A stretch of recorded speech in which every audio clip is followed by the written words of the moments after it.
The father's justice. I stood outside my own kitchen door, keys still in my hand, and heard my wife say something about me that didn't sound like love. It sounded like certainty. Not the kind that builds a life together, the kind that assumes you'll never push back. If you've ever walked into a room and felt like the decision had already been made without you, like your role was just to agree when the moment came, then you know exactly where this is going. My name is James Walker. I'm 55 years old, and for most of my life, I believed that being a good husband meant being steady, predictable, someone people could rely on. I worked, I paid the bills, I didn't make things harder than they needed to be. That was the deal in my head. Denise handled the details. She always had.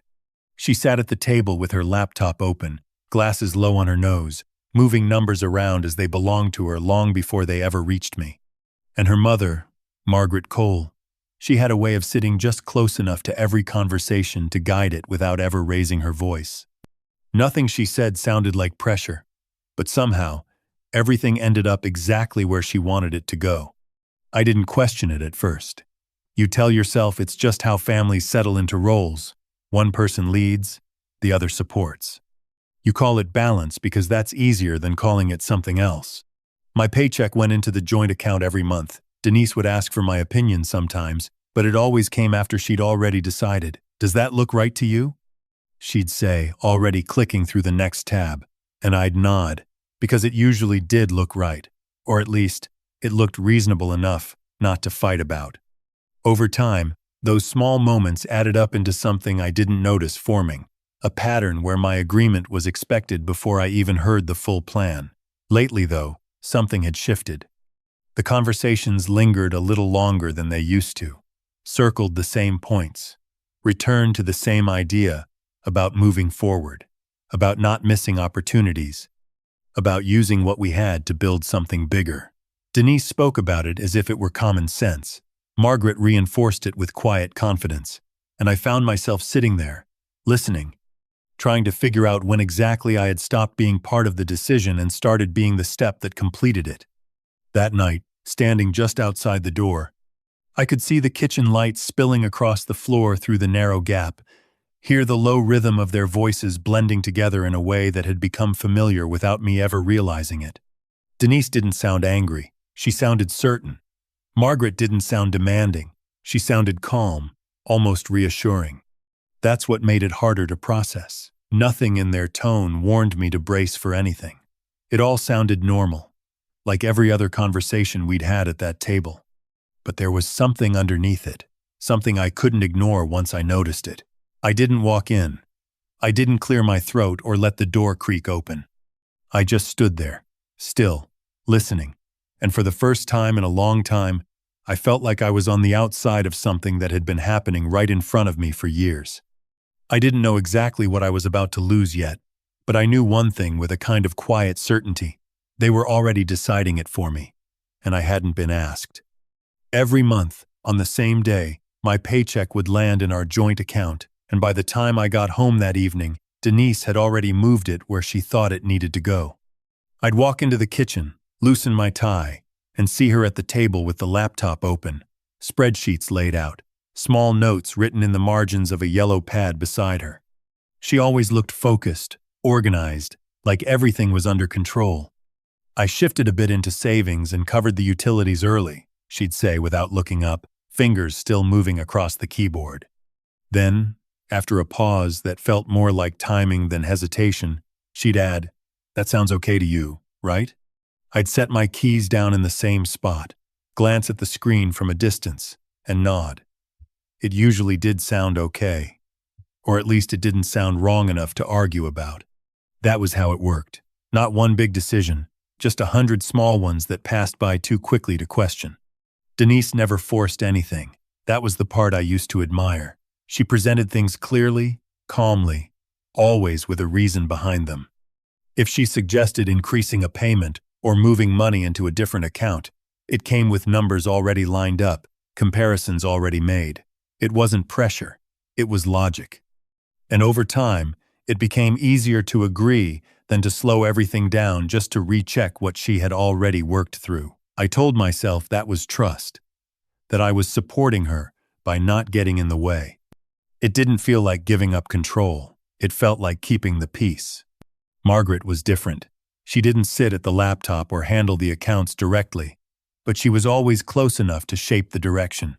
She had this way of entering a conversation halfway through, leaning lightly against the counter or settling into a chair across from Denise, listening just long enough to understand where things were going before adding a sentence that seemed small but shifted everything. "That makes sense," she'd say, voice even, hands folded loosely in her lap. Or, "If you look at it long term, it's actually the safer option." Nothing she said sounded like a command. There were no raised voices, no sharp edges. But somehow, after she spoke, the discussion felt settled, like there wasn't much left to decide. I didn't notice it happening at first. You don't, when it builds that slowly. You tell yourself it's normal for one person to be more organized, more proactive, that someone has to take the lead on certain things. And if that person happens to be your wife, and her mother agrees with her, then maybe you're the one who should just listen more carefully. That was the story I carried for years, that stepping back was the responsible thing to do, that not pushing back meant I was being steady, reliable, easy to live with. Looking back, it wasn't that I didn't understand what was happening. It's not like I couldn't read a bank statement or follow a conversation. I saw the numbers. I heard the plans. But every time something felt slightly off, there was always a way it got explained back into place. Denise would tilt her head just a little, soften her tone, and walk me through it again, slower this time, as if she was helping me catch up. Margaret would add a quiet comment about timing or risk, something that made hesitation sound like fear instead of caution. And just like that, whatever question I had started to feel unnecessary, even unreasonable. That's the part people don't talk about. Control doesn't always come with anger. It doesn't need shouting or ultimatums. Sometimes, it's built out of calm voices, clean logic, and the subtle suggestion that disagreeing means you're the one who doesn't understand. Over time, you stop asking as many questions, not because you don't have them, but because you already know how the answers will sound, and eventually, you find yourself sitting at your own table, listening to decisions that include your name, wondering when exactly you stopped being the one making them, and whether you even realized it when you did. It didn't start as a demand. It came up in pieces, folded into ordinary evenings, carried in the same calm tone Denise used for everything else. One night, she stood at the counter, stirring her tea, the spoon tapping lightly against the ceramic, and said, "We've been sitting on the same asset for too long." She didn't look at me right away. Her eyes stayed on the surface of the cup, like she was finishing the thought before letting it land. "There's an opportunity here, James. We just need to move before the window closes." I leaned back in my chair, the overhead light catching the edge of the table between us. "What kind of opportunity?" I asked. She set the spoon down carefully, wiped her hands on a towel, and turned with a small, patient smile. "Leverage," she said. "The house is paid off. That's not just security, it's unused potential." Margaret was already seated at the far end of the table, a book open in front of her, though she hadn't turned a page in several minutes. She glanced up over her glasses, listening just long enough before adding, "A property without movement is a property that isn't working for you." Her voice was even, not forceful, not urgent, just placed in the conversation at exactly the right moment. Denise nodded slightly, picking up the thread. "We refinance, pull equity, and reinvest it into something that appreciates faster." She walked back to the table, fingers brushing the back of my chair as she passed. "It's not risk, James. It's a strategy. Tenet."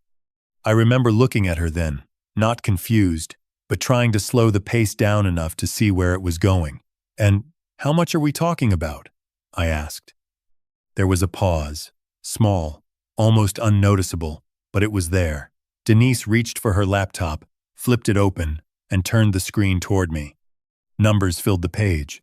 Neat columns, projected returns, timelines. 500,000 to start, she said. The number sat there between us, heavier than the tone she used to say it. I didn't react immediately, just let my eyes move across the screen, taking in the structure without fully accepting it. Margaret closed her book softly, folding her hands on top of it. That's a reasonable entry point, she said. You don't build anything by waiting for perfect certainty. She leaned back slightly, studying me with a calm, measured look. Sometimes the bigger risk is standing still while everything around you moves forward. The way she said it made hesitation sound like failure, like not agreeing would place me on the wrong side of something I was supposed to understand. Denise stepped in again, her voice lighter now, almost reassuring. We've done the research. The bank will approve it based on our current position. It's all lined up. We just need to act. I noticed then how smoothly it all connected, how each sentence seemed to anticipate the one before it, closing off space where a real question could sit. It wasn't a discussion. It was a path being laid out in front of me. The more I listened, the clearer it became that the plan didn't depend on whether I agreed, only on when I would. Denise pointed to a figure on the screen, explaining projected gains over a 5-year period. Margaret added a comment about timing, about markets shifting, about how delays cost more than decisions. I sat there, hands resting on the edge of the table, watching the two of them move through the conversation as it had already happened somewhere else first. Take a look at it tonight, Denise said finally, sliding a printed page closer to me. A pen followed, placed just to the right of the paper, aligned neatly with the margin. We don't have to finalize anything this second, but we should be ready. I picked up the page, not to read it fully, just to feel its weight. It wasn't heavy, just a few sheets, but it carried something I couldn't ignore. For the first time, it didn't feel like I was being asked to decide. It felt like I was being positioned to confirm something that had already been decided for me. I set the paper back down, the pen still untouched beside it, and looked between them, wondering at what point this stopped being a conversation and became something I was expected to sign without ever truly being part of it. A few days later, long after the office had emptied out, I was still at my desk, going through reports that didn't need to be finished that night. The overhead lights hummed softly, casting that pale, steady glow across the rows of empty cubicles. My phone buzzed against the wood, an unfamiliar number, no name attached. I almost ignored it. Something about the timing, or maybe the quiet, made me pick it up anyway. James Walker? A man's voice asked, clear and measured. This is Thomas Reed. I'm calling regarding a matter connected to your late uncle, Walter Walker. The name didn't register right away. I leaned back in my chair, eyes drifting to the dark window beside me. I think you might have the wrong person, I said. There was a brief pause, not hesitation, just space. I don't believe so, he replied. Mr. Walker passed away 3 weeks ago, and you are listed as the primary beneficiary in his estate. I didn't respond immediately. The words didn't land all at once. They settled slowly, piece by piece. Walter Walker. I hadn't seen him in years. He was my father's older brother, distant, private, someone who had always seemed to exist just outside the edges of the family. Primary beneficiary? I repeated, more to myself than to him. Yes, Thomas said. There are several assets involved. It would be best if we discussed the details in person. I agreed, before I had time to think it through. The next morning, I drove downtown earlier than usual, the streets still carrying that thin layer of morning quiet before the day fully settles in. The law office was on the upper floor of a glass building. Clean lines, muted colors, everything arranged with a kind of deliberate precision. Thomas Reed met me in the lobby, mid-40s, composed, the kind of man who didn't waste movement or words. He led me into his office, closed the door, and set a file on the desk between us. Your uncle maintained a fairly private portfolio, he said, opening the folder with a practiced motion. But he was consistent. He turned the pages toward me. I leaned forward slightly, scanning the documents. At first just numbers, headings, terms I recognized without fully processing. Then, the structure began to take shape. A commercial property, 2 floors, fully leased, steady income, listed in clean, exact figures. Investment accounts, diversified, long-term holdings, nothing aggressive, but substantial.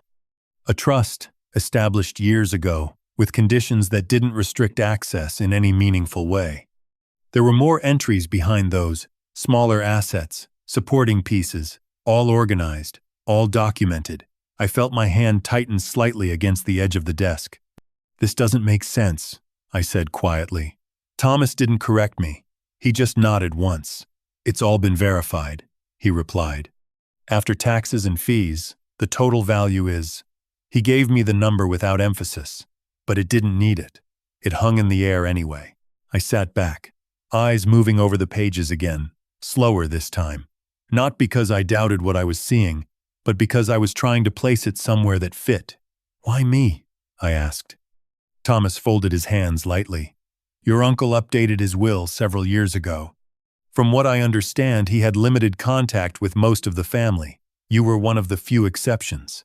That didn't line up with the memory I had of him. But I didn't press it. Some answers don't change the outcome." We went through the rest of the file.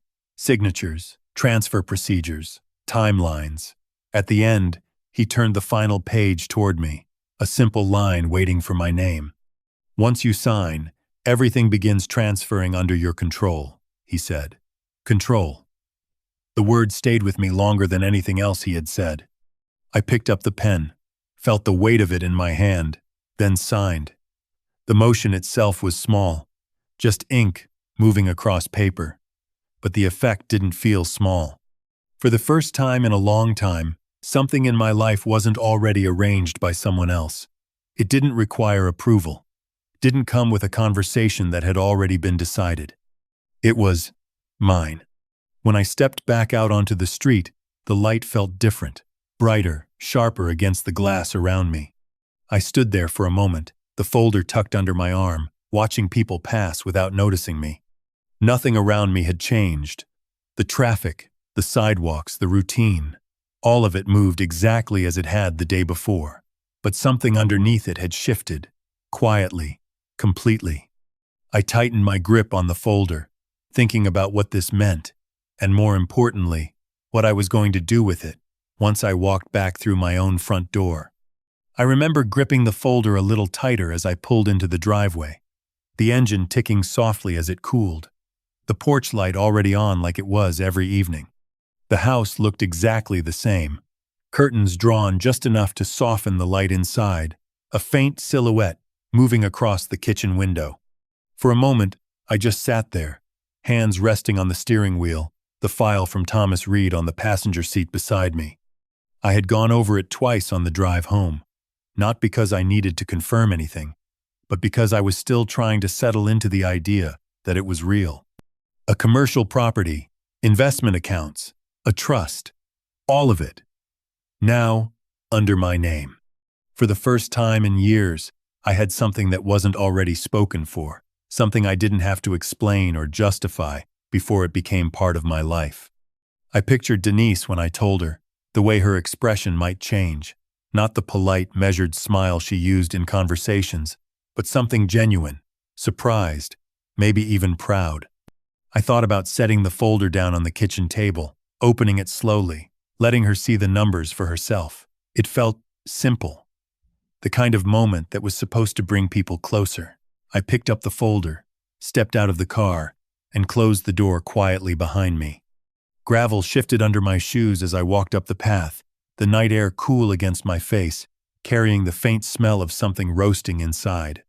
The closer I got to the house, the more clearly I could hear their voices, low, steady, blending together in that familiar rhythm. The kitchen window was slightly open, just enough for the sound to carry. I didn't think about it at first. I wasn't trying to listen. I was already reaching for the door handle, the folder tucked under my arm, ready to step inside. Then Denise's voice came through, softer than usual, but clear enough to stop me mid-motion. "We can't drag this out much longer." There was a pause, the kind that doesn't break the conversation, just shifts it. Margaret answered, calm as ever. "Then don't." My hand stayed on the handle, not turning it, just resting there. I don't know why I didn't walk in. Maybe it was the tone, or maybe it was something in the way the words fit together too neatly. Denise exhaled. I could almost picture her leaning against the counter, arms folded lightly. "He doesn't need details," she said. "Just give him a clear path." I felt something tighten slightly in my chest. Not sharp, just enough to register. Margaret made a small sound, almost approving. "He won't question it," Denise continued. "He never does." I didn't move. The key was still in my other hand, cold against my palm. For a second, I thought I had misheard it, that maybe there was more to the sentence that would change the meaning. But there wasn't. The words settled exactly where they landed. Clean, certain, final. Margaret's voice followed, just as steady. "That's because he trusts you." Another pause, then softer, more deliberate. And trust, used correctly, simplifies everything. The sentence didn't sound harsh. It didn't need to. It was spoken like a principle, something obvious, something practical. I stood there, the edge of the door pressing lightly against my shoulder, the kitchen light spilling across the floor just inches away. Denise shifted again, the faint clink of a cup touching the counter. "Once the mortgage goes through, we move quickly," she said. "The property will be in place before he realizes what's happening." Margaret didn't interrupt this time. She let it sit, then asked quietly, "And after that?" Denise didn't hesitate. "After that, it's done." The simplicity of it was what stayed with me. Denise. No anger, no tension, just a plan being described step by step, like they were discussing groceries or scheduling repairs. I stared at the thin line of light beneath the door, trying to match what I was hearing with the life I thought I had been living. It wasn't just what they were saying. It was how sure they were. There was no question in their voices, no room for doubt. I wasn't part of the discussion. I was the part they were counting on to complete it. The folder under my arm suddenly felt heavier than it had in the car. Not because of what was inside it, but because of what it meant now.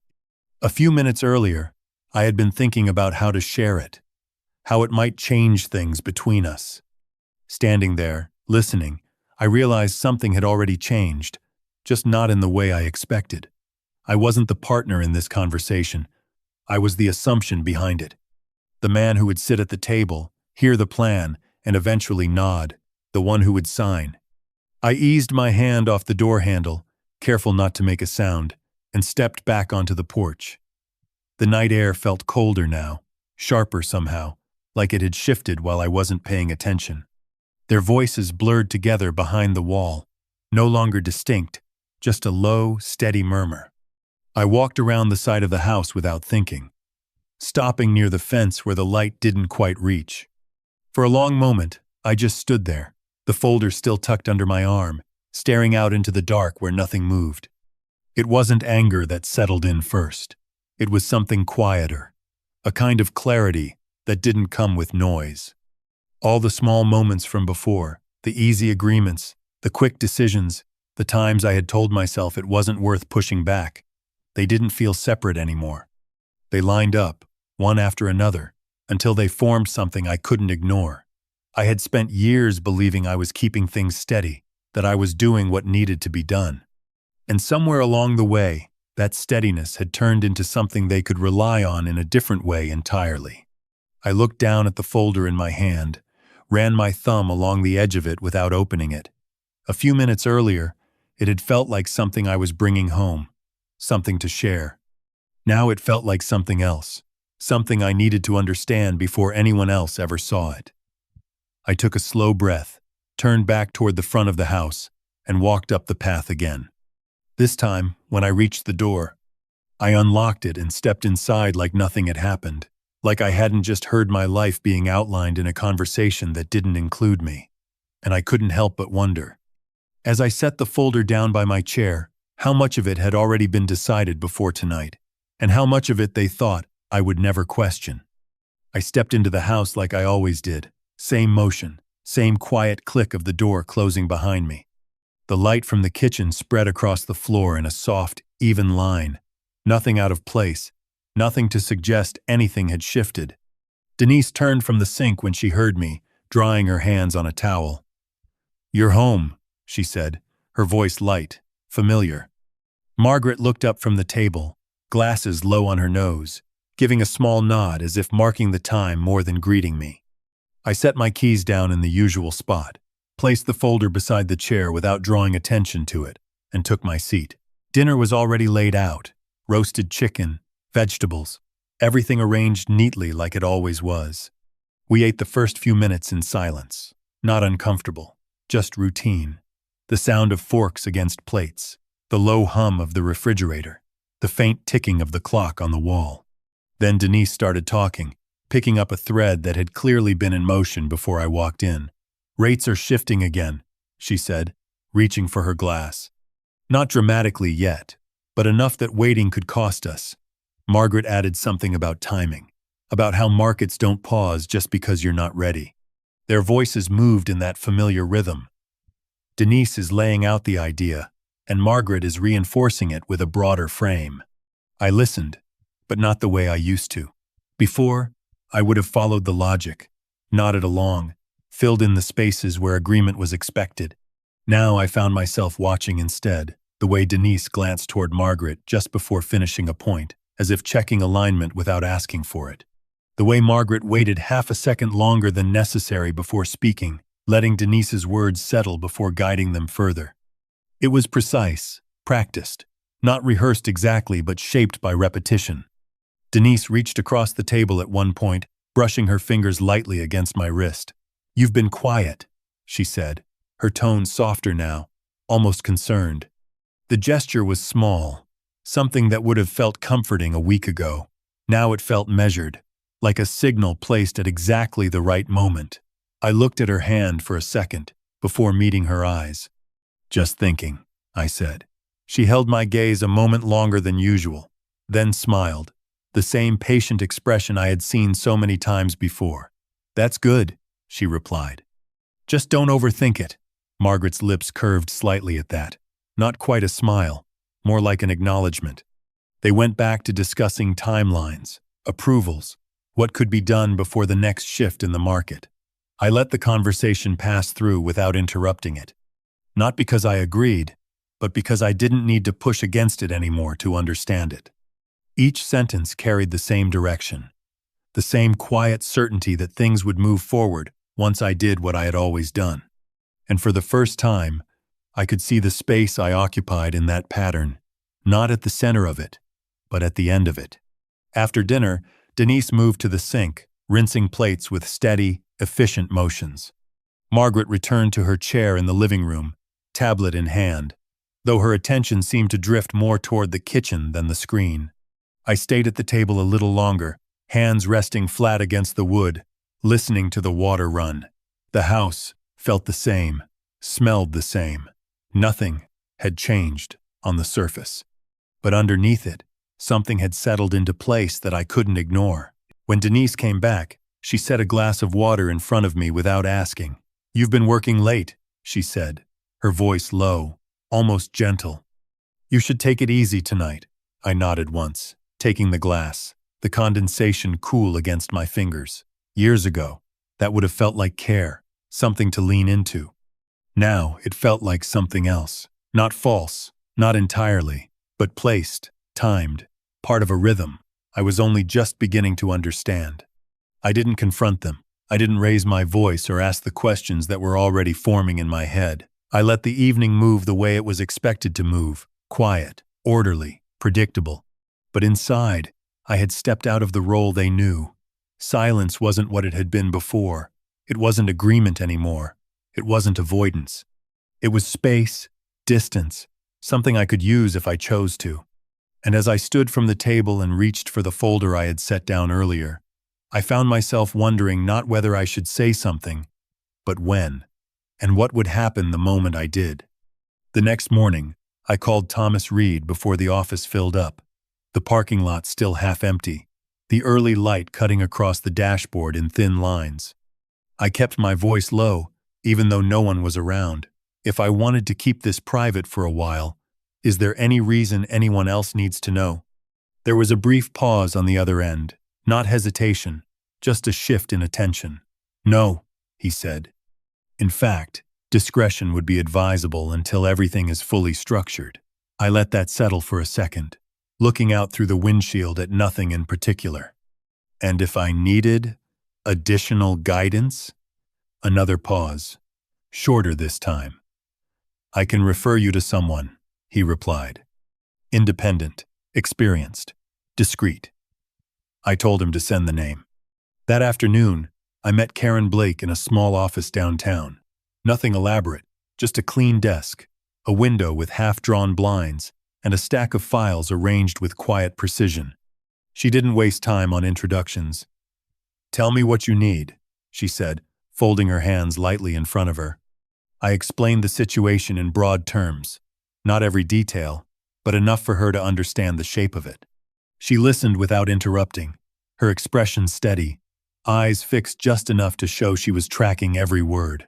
When I finished, she nodded once and reached for a notepad. "We're going to do this in layers," she said. "Clear, simple, controlled." She drew a short line down the page, dividing it into sections. "First, we establish that the inheritance is yours alone." She tapped the top of the page. "That means documenting it as separate property, not something that automatically blends into shared assets." I nodded, following her hand as she moved.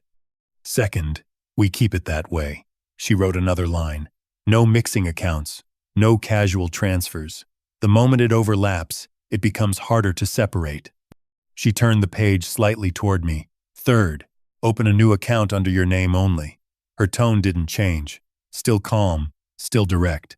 "Not for everything, just enough to create a clean channel. Money flows where it's directed.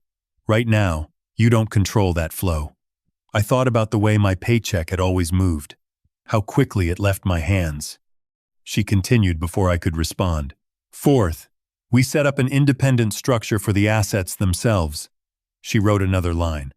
"A management entity, something that holds the property and investments separately.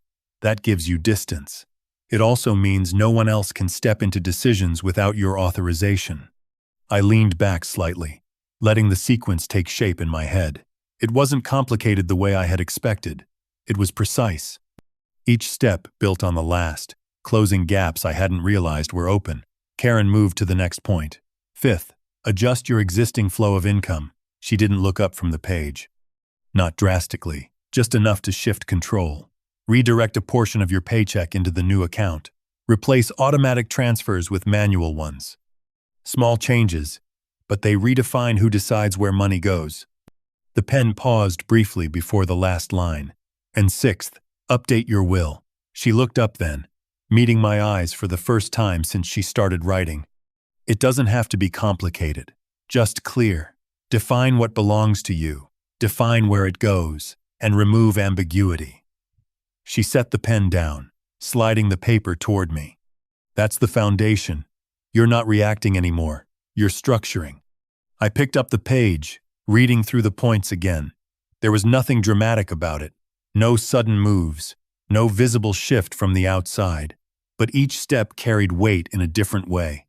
"And if someone expects access?" I asked. Karen's expression didn't change. "Expectation isn't entitlement," she said. "If it's not legally theirs, it's not theirs." Over the next few days, I started putting those steps into motion, quietly, without announcement. I opened the new account during a lunch break, the teller sliding the paperwork across the counter while people waited behind me. I redirected part of my paycheck, not enough to draw attention, just enough to establish a separate line. I reviewed the documents Thomas had provided, confirming that everything tied back to my name alone. When the bank called to verify a change, I stepped outside to take it, the sound of traffic filling the space between each answer. Nothing about the house changed, the same routines, the same conversations, the same patterns moving in the background. But under that, the structure was shifting. Not visibly, not in a way anyone could point to, but in a way that mattered when it came to control. For the first time, I wasn't waiting to see what direction things would take. I was defining it, step by step, line by line, decision by decision. And as I sat at my desk one evening, looking at the documents Karen had helped me put in place, I realized something had already changed. Not just in what I had, but in how much of it I was willing to let anyone else reach. By the end of the week, The pressure stopped, pretending to be subtle. I walked in one evening and found the dining table cleared. Every plate, every place setting gone, replaced by neat stacks of paper arranged in straight lines. The overhead light was brighter than usual, casting sharp edges across the documents, making everything look more official than it needed to be. Denise stood at the head of the table, sleeves rolled slightly, a pen already in her hand. Margaret sat to the side, posture composed, watching the room more than the papers. "Perfect timing," Denise said, her tone light but precise. "The bank is holding the rate, but only for a few days." She tapped the top page gently. "This is the window we've been talking about." I set my coat down, took a step closer, and let my eyes move across the layout without picking anything up. Numbers, projections, a loan structure, already formatted, already aligned. Denise slid one sheet forward. "If we lock this in now, we secure the position before conditions shift," she said. "It's a good opportunity, James. We've done the work." Margaret leaned forward slightly, folding her hands together. "Opportunities don't stay open," she added. "They move, with or without you." Her voice didn't rise. It didn't need to. It settled into the space like a conclusion rather than an opinion. I pulled out the chair and sat down, the wood scraping softly against the floor. "Walk me through it," I said. Denise didn't hesitate. She moved from one figure to the next, outlining the structure, the projected returns, the timeline. Her words came out clean, practiced, as she had already said them more than once. When she finished, she placed the pen beside the signature line, aligning it carefully with the edge of the paper. "All we need is your approval to move forward," she said. I didn't reach for the pen. Instead, I looked back at the document, slower this time. "Who manages the new property?" I asked. Denise's smile didn't fade, but it tightened slightly. "We do," she replied. I nodded once. "Meaning?" Margaret answered this time, her tone even. "Meaning the people who understand how to handle these things." I met her gaze for a second, then shifted back to the paper. "And the risk?" I asked. "If it doesn't perform the way you expect, who carries that?" Denise exhaled softly, setting her hand flat on the table. "James, you're overcomplicating it," she said. "This is a standard structure." I let the silence sit for a moment.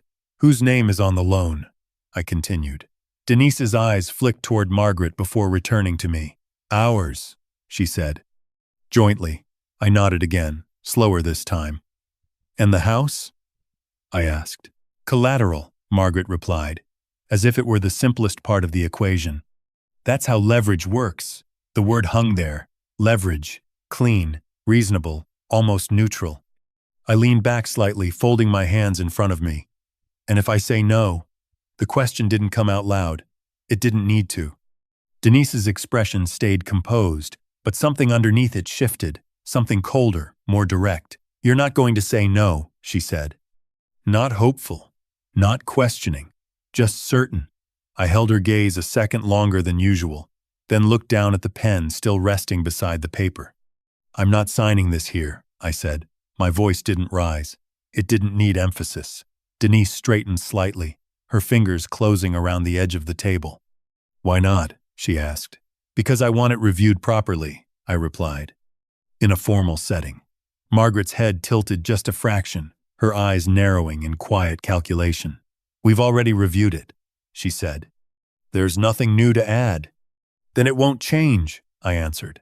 Denise's jaw tightened, the movement small but visible under the light. "James, delaying this could cost us the rate," she said. "This isn't something you sit on." I stood slowly, the chair shifting back into place behind me. "Then we take it to the bank," I said.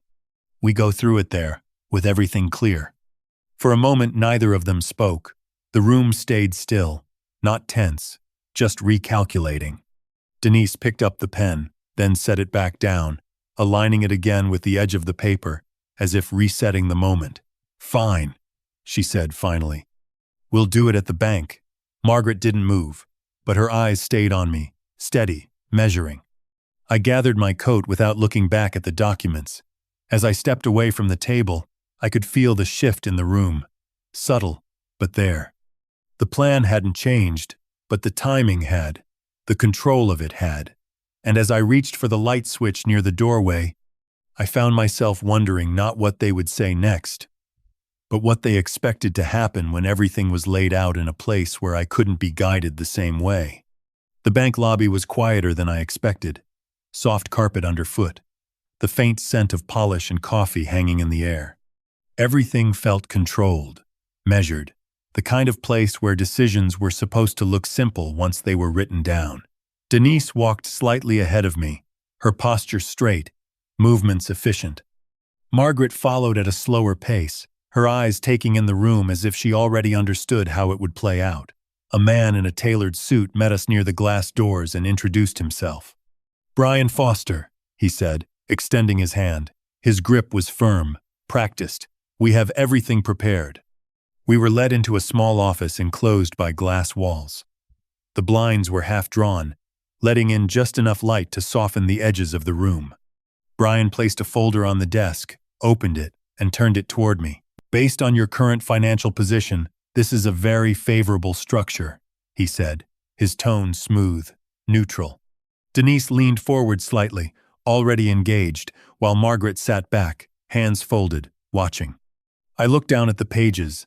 Loan amount, term, rate, my name, listed clearly in the borrower section. Our house is identified as collateral. The new property is outlined without a defined management structure. Everything Denise had shown me, now formal, now official. Brian tapped a line lightly. "If you're comfortable, we can proceed with the application today." I didn't answer right away.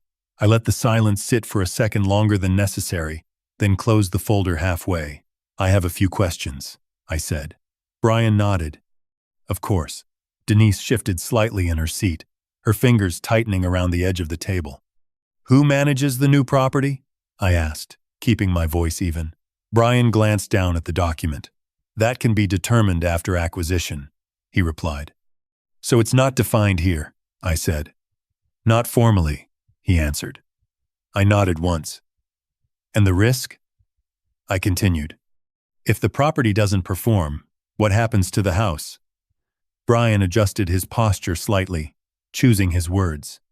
"In leveraged positions, the collateral supports the loan," he said. "In adverse scenarios, it may be exposed." I let that settle. Denise's voice came in quickly, controlled but sharper than before. "We've already discussed this," she said. I didn't look at her. "Not like this," I replied. I turned back to Brian.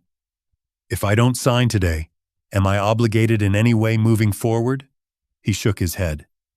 "No," he said. "There is no obligation until the documents are executed." I nodded again, slower this time. "Good." The room went still, not tense, just waiting. I closed the folder completely and slid it back across the desk. "I'm not proceeding," I said. Denise's breath caught slightly, barely audible. "You said we'd decide here," she replied, her voice controlled, but thinner now. I met her gaze for the first time since we sat down. "We did," I said. Margaret leaned forward, her composure still intact but tighter at the edges. "On what basis?" she asked. I didn't answer immediately. Instead, I reached into my briefcase and took out a thinner folder, cleaner, simpler. I placed it on the desk, opened it, and turned it toward Brian. "Before we go any further," I said, "there's something you should see."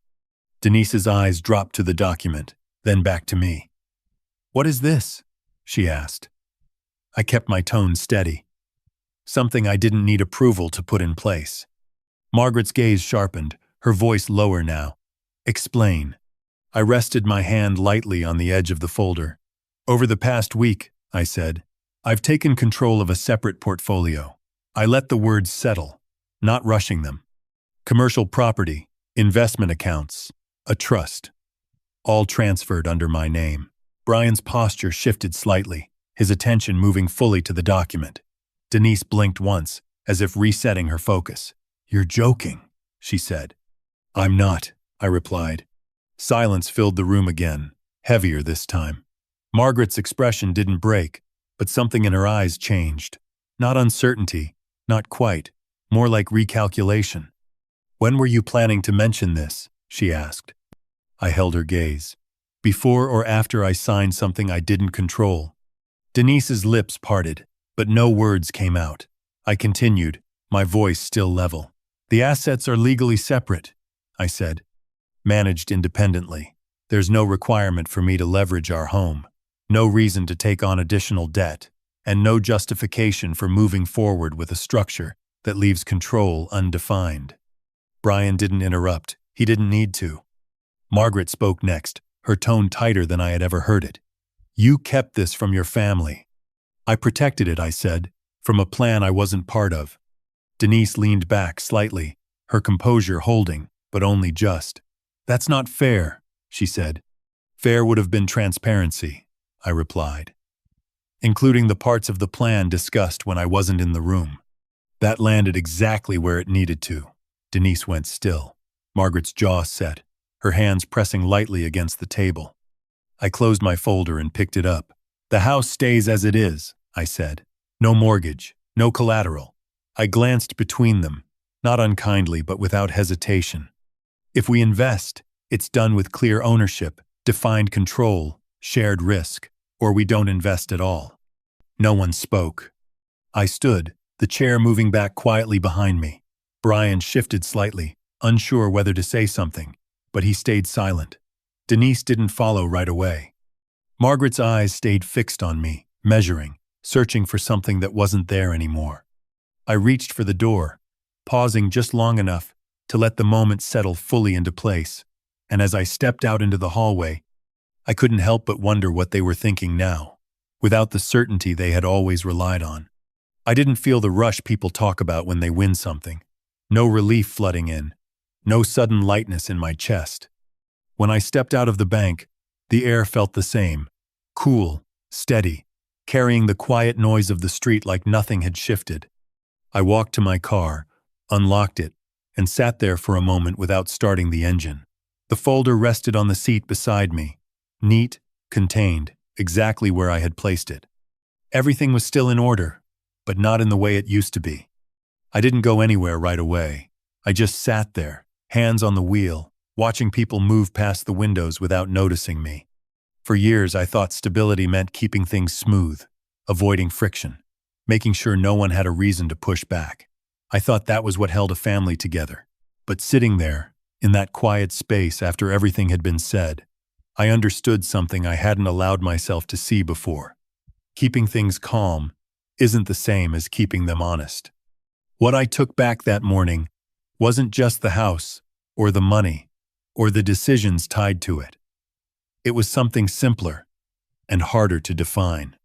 It was the right to decide where I stand, without having that position shaped for me.